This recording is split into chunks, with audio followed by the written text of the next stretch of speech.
Oops. Good morning. Good morning and welcome to the Voodoo Garden. My name is Ray. I am the host of the Voodoo Garden. I have some props here again, and first of all, you may have noticed something a little bit different about over here. What's different is I mowed the grass, and that's what I call it. These are spider plants, and they were up here, and they were flowing and water falling and looking really nice. Well, they got a little bit too big, and what happens when these things get too big up here is they tend to want to fall over, and their babies on the long trellises, they snag onto other plants and they get hooked, and it really gets to be a mess. Looks beautiful, but it's not very practical. So what I did was I remembered back when I was a little hobbit, and I remember a long time ago I took a spider plant that was in the way and I just chopped it down. Basically mowed the grass, because that's what I think of these as, is grass. I think they're categorized into the lily family, but I'm really not quite sure, and I really don't quite care. But I think of them as grass. So I just mow them. And that's what I did with these things. I just took them, grabbed them, took some scissors, and went snip and gave them a real basic haircut. Now, you can do this to your spider plants if they're looking a little unhealthy or if they're just taking up too much space. What this will do is it will cut it back and cause some new growth to start coming out of here, and it will grow back. That's what I tell everybody. It will grow back. And these are all nubs right now, but in just the 1 week, by the way, this happened after the last episode. Remember, I was butchering all my plants. I was doing the Persian shield and the coleus and showing you how to cut them back. Well, after I turned off the camera, I was looking around the room, and I noticed that these plants needed a haircut. That's when I did it. So that was 7 days ago. I'm filming this episode exactly 7 days after the last Voodoo Garden episode. So in 7 days, this one, that was, oh, well, you're way back there. Why am I showing you this? This was all cut back, and in just 7 days, see, we have new growth coming up here. No, it's not that much, but it's just to show you it will start growing back, and eventually this will take over again. Why did I do this? I'll tell you why I did this. Because it just took up too much room, and it buys me a little bit of time, and it does absolutely no harm to the plants whatsoever. So there's a little thing that you can do. If your plants are getting a little bit out of control, your spider plants, just trim them back, put them in some decent light, give them a little bit of water, and they will grow back. I wanted to show you that because I figured if I don't tell you about it, people are going to be asking me, Ray, what happened? Are your plants dying? No, they're not dying. They're actually doing very, very good. They're very easy plants to take care of. Now today, well, I'll get to that in a minute, okay? And I'll show you this. This is something that I wanted to show you. This is the pepper plant from the last episode that I pruned back. Remember, I mentioned in the last episode I showed you 2 pepper plants. And one of them, I showed you how I pruned it. The other one I showed you after it had been pruned. And I mentioned that these had really weak stems, and I pruned them to strengthen up the stems and get them ready for the growing season. Well, after I pruned this, in just 7 days, there's a thing going on that more than likely, if you grow pepper plants indoors, if you start yours indoors, you've experienced this, and it might have freaked you out. So I want to explain this to you and show you an up-close image of what's going on with this plant. It's a really strange thing with the leaves, and I think if once you see it and I explain it, you'll go like, oh, that's what that is. Come on over here and take a look at this. This is the poblano pepper that I did the clipping on about 7 days ago. Now, before we get started, I want to show you the new growth. I figure while you're here, I got a captive audience. See, right down there? We got a little bit of growth going. Now, remember, this has only been 7 days. Don't expect miracles. You're not going to get them on this channel. But the stem, looking really good. Keep an eye on this stem. It's going to get thicker and thicker as time goes on. But we have new growth down there. Now, the main growth is going to be up here. See? We have a new stem right here where my thumb is, right there. And we have one growing up there. See? It was looking kind of peaked when I chopped it off. It only had a couple leaves. In just 7 days since I clipped this off, it's grown all of this new stuff. And I wanted to show you that just so it can ease your mind, so that when you prune yours back, you can look on this and go, yes, it does work. Ray showed how he clipped it. He showed how the new stuff grew. I have confidence that I can do this, and you will clip yours and follow this procedure. Now, what I wanted to show you, the main reason I brought you in wasn't to show off the new growth. It was to show you the leaves. There's something about these leaves that don't quite look right. Can you see what it is? I'm not sure how much my camera shows. All I can see is what my eyes are showing me. Underneath the leaves, now I don't know how well this is going to show up. you look very close, you're going to see underneath the leaves these white dots. I don't know if you can see this, but I'm going to show you as best as I can. They're little white crusty looking dots underneath this leaf. And they almost look like insect damage, almost like there would be all kinds of aphids underneath there. And you can kind of see the rough look on the leaves on the top. Now that looks like some kind of insect attack, and I want to assure you it is not. You know what it is? It's something very, very common and very, very benign. It isn't going to harm your plant at all. It is called pepper leaf edema. I'm going to spell it out right here underneath this plant. Pepper leaf edema. It's a condition where, and it generally happens to me only after I start clipping my plants back, and it's a temporary condition. I have a good healthy root system, a good healthy stalk, and what that does is it's enabling the plant to bring up moisture to the plant. Well, I just cut it back. There really is nowhere for that moisture to go, so the plant is trying to shove all this moisture up there, and that's a good thing. But the leaves cannot accept it as fast as it's coming up. The regulatory system is a little bit imbalanced right now. What happens is the cell walls of the leaves start expanding, and then some of them rupture. And so these are basically just holding water, moisture, inside the leaves. And I think of it as, I know it sounds really kind of creepy, I think of it as a teenager.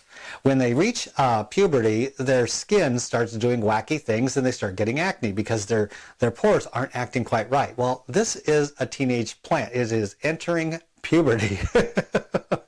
The facts of life, according to Ray. And it is not quite handling the moisture level very good. And so it is reacting in this manner. Now, what will happen is, just like teenagers, they generally outgrow this. And they will outgrow this. Your pepper plants will outgrow this. As the new growth comes on, you're going to see a whole lot of leaves with this. Don't worry. They may look all crumpled up and everything. Don't worry. We're going to continue to grow it, prune it, and as it gets old enough and it catches up to the root system, the leaves will start looking normal and healthy again. This happens to me every single year, and some folks it doesn't happen to, some folks it does. It's just one of those things. Some of us it happens to. I am one of those unlucky ones, but I wanted to assure you, if this is happening to yours, don't spray it with an insecticide, pesticide, herbicide. It's not a fungus. It's nothing wrong with your plant. It's a normal, benign condition that it'll outgrow. Do I sound a little bit overly excited? It's because I am. Okay, let's get to the last part. I want to get through really quick. This is Rapunzel. Rapunzel is the tomato that I grew last year, and I sent seeds out to like tens of thousands of people. I think it was a little over 10,000 people this year. And a lot of people all over the planet are going to be growing Rapunzel. She's a prolific cherry tomato plant. And I grew her in a monstrous pot outside last year. And I filled that pot with dirt, regular garbage dirt from out in the yard, which had no special nutrition or anything like that. It was just regular dirt, and then I mixed in my compost that I made out there at a ratio of about maybe 1/3 to 1/2 compost to 1/2 regular dirt. Very rich soil, and tomatoes do need rich soil because they are what's called heavy feeders. Heavy feeder means it's like corn. Corn, tomatoes, they are heavy feeders. What that means is when they're growing, they suck the nutrients right out of the soil. They require it. Corn requires it because it's such a big plant and it has to put out this big ear of corn, or 2 ears of corn, or even 3 ears of corn. That takes a lot of nutrition and a lot of nutrients out of the soil. So when you grow corn, you have to have really rich soil, very well drained but very rich soil. Last year I grew Rapunzel in a pot, and it's hard to get that rich soil in a pot if you're using potting soil. So what I did was I had a huge pot. This one is a 16-inch pot, okay? It holds about 6 gallons of soil. The one that I used was almost twice this size. It held about 10 to 12 gallons of soil. What I did was I used half dirt, half compost. And the reason I did that is because she requires a lot of root space. You know, tomatoes, they put down a lot of roots. And the way I plant them deep to make sure they have a better root system. Better root system means a healthier plant. Healthier plant means more production. It just makes sense. And it worked for me. I had the most incredible results with Rapunzel, and I was surprised. And it's hard to surprise me anymore. When you've been gardening a long time, you're a little bit harder to surprise. And I was shocked. I was pleasantly shocked. I really did not expect that.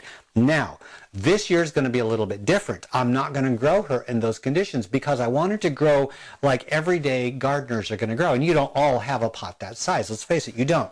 All right? So I thought, well, this would be the pot size that a lot of people might put on their patio or out on their front stoop in order to grow a tomato, because that's how I'm going to grow her. Not in the raised beds, not in ground. I want to grow her in a pot so that you and I, those who grow in containers who might live in the city or in a suburban area where they can't put in a garden, might want to do gardening in containers. So I thought, you know what? I think I'm going to do that too. So you and I can grow together the same way. I'm still going to do my other garden, but I wanted to do different types of garden. You know what I mean? So this would have been my choice of pots in order to grow Rapunzel, because I can put in quite a bit of compost and soil, and she would do pretty good. Maybe not as good as she did last year, but well enough to be impressive.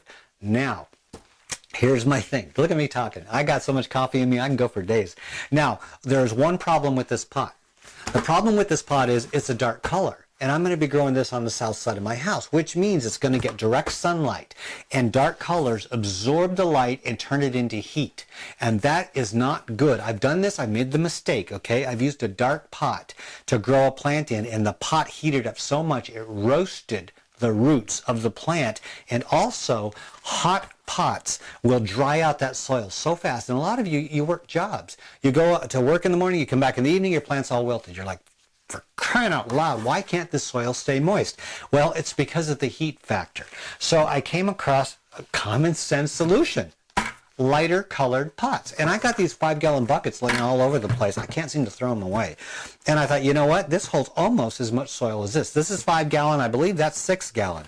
I think I can grow a tomato in a 5-gallon pot with no problem. So, but what I'm going to be doing is I'm going to be planting it way down on the bottom, and then as it grows, I'm going to fill it with soil. And that way it can put out roots all along the stem, and the main root cluster is going to be way down low. And you know, when you water your plants outside, the top may dry out, but generally if you go way down, it's kind of a little bit more moist down there. My idea is that the soil down at the very bottom is going to stay moister longer, which means if I plant this at the bottom and then as it grows I put in soil until it's finally full and the plant starts growing, there's going to be a lot of roots at the very bottom, which means if I forget to water one day, it still has some moisture down there, which means the plant isn't going to wilt and suffer and go into shock as easily. Also, when I take this outside, I'm not going to do it in here because I don't want water around here. I'm going to be drilling holes, not on the bottom, and that would be where you normally think, okay, you got to have holes in the bottom when it's outside so it can drain in case it rains or you water it too much. Well, if it's sitting flat on concrete or on your porch, you don't want the water going underneath, because this is going to be setting on the water and it's going to hold that moisture there. It can rot your porch, or it could just develop mold down there. That's not a good thing. What I'm going to do is I'm going to drill holes along the bottom, about maybe 4 of them, on the sides, so that when this drains, it can drain out, the water can dry up and evaporate. That, I think, is going to be a better idea. Now, the white pot should reflect light and keep the soil a little bit cooler. That's my idea. That's my big genius idea for the day, and I think it's going to work. So here's the second set of setbacks, okay? I don't want ideal conditions for this. I want to make this a little bit difficult, because a lot of you that are going to be growing in pots on your patio, one, you don't have compost at your disposal like I do. You know, I'm lucky. I have compost.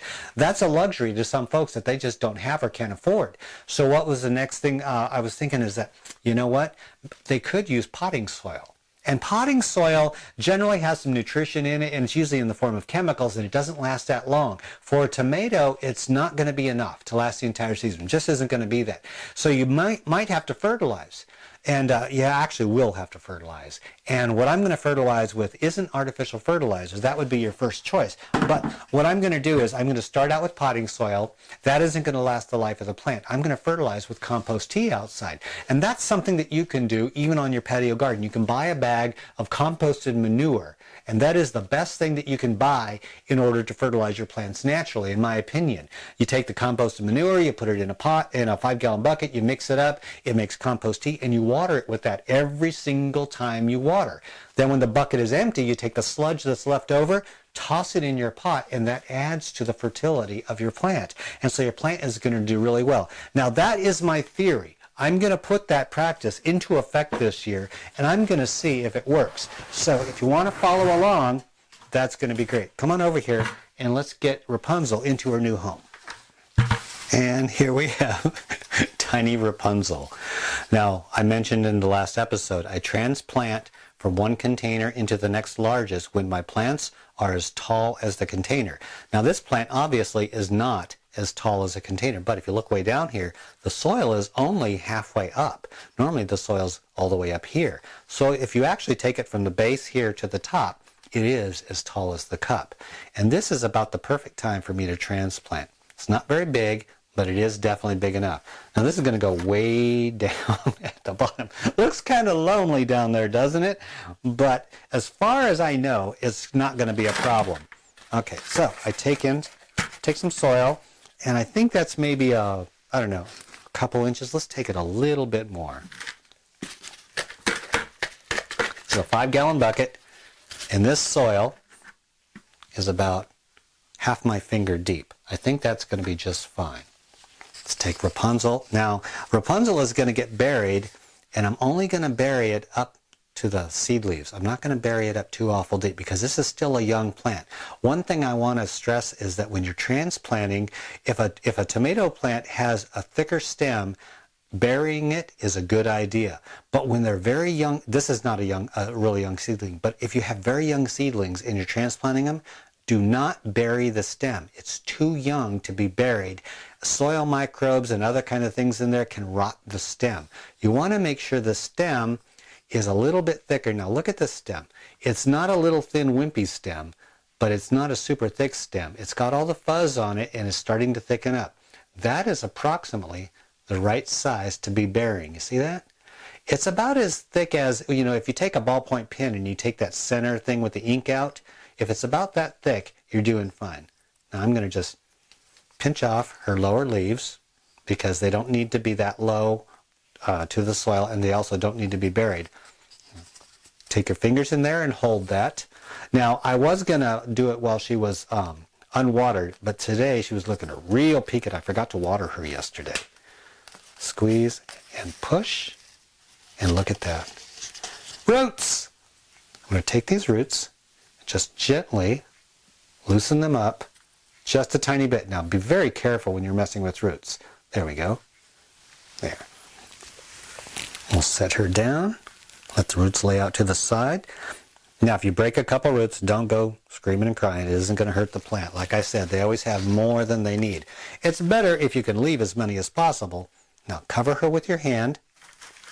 You don't want to get dirt all over the leaves. It isn't really going to hurt it, but it probably isn't the best thing, you know. Try and treat your plants with just a little bit of respect, okay? Because they are going to be producing food for you. There we go. Maybe one more. Now, I wanted to do this with potting soil, like I mentioned earlier, because that is something that is going to be easier for a lot of gardeners to get their hands on than making their own soil, you know, a specialty mix. It doesn't do you any good if I'm using this crazy, wonderful, perfect soil and all you have is potting soil that you can get from the store. I mean, you can't get the same results I get, and then you're going to get lesser results, and you're going to feel kind of bad, like, wow, you know, Ray does really good and I do really crappy. Well, that's not my job. My job is not to show off to you. My job is to help you get the best results you can. So I'm going to do things like you would normally do, okay? There are some things in my garden that I'm going to be growing my way with my soil because, you know, I want to eat.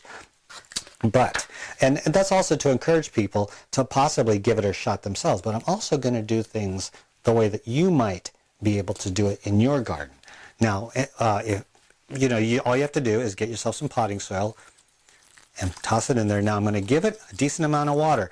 Normally, I'm going to have holes at the bottom. So if I accidentally overwater this, it's not really that much of a problem. But even though you have drain holes, it's always a good idea to learn how to water your plants. Get a kind of a feel. It's not something that I can really teach, but it's something you got to get a feel for. Like when you water a smaller one, you water it so much and you can tell by the weight when it was unwatered and then when it's fully watered. You kind of get a feel for that. So when I water this, I don't really mention how much water I put in there because, I don't know, it's just one of those things like when you make bread. I don't measure as often as I should. Now I'm going to water all the way around. Even though the roots aren't out to the side, I don't want the outside to be totally bone dry. I'm going to water just enough to make sure this moistens all the way down. And there we go. I can feel this. And from experience, I know that this feels well watered, but not too awfully full. Now, if you do have a tray that you can put underneath here to catch the water, by all means, go ahead and drill your holes right off the bat. And you would only need 4 holes about as big around as your little finger here. So get somebody with a drill, have them lend you a drill if you don't have one. Get a drill bit about the size of your little finger, maybe a little bit smaller. Put one on the north side, south side, east side, west side.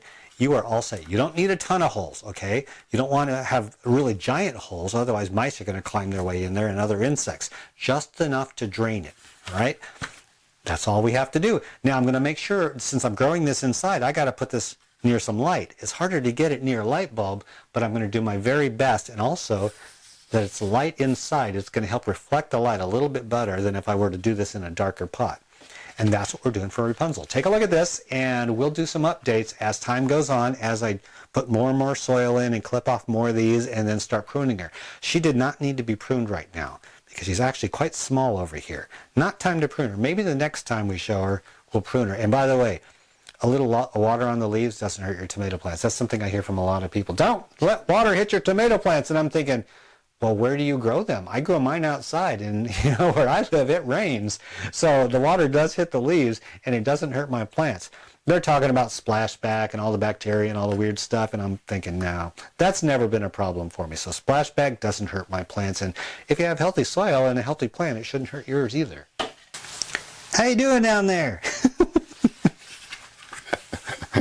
She's going to be just fine. Thanks for joining me in the Voodoo Garden. I really do appreciate it. And by the way, if you have any questions concerning your indoor gardening, anything at all, post it in the comment section below.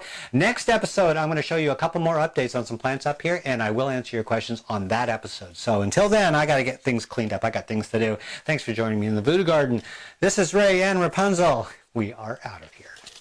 Okay, let's see. First things first, got to find you a place where some light is. Oh boy. Where? Easier said than done.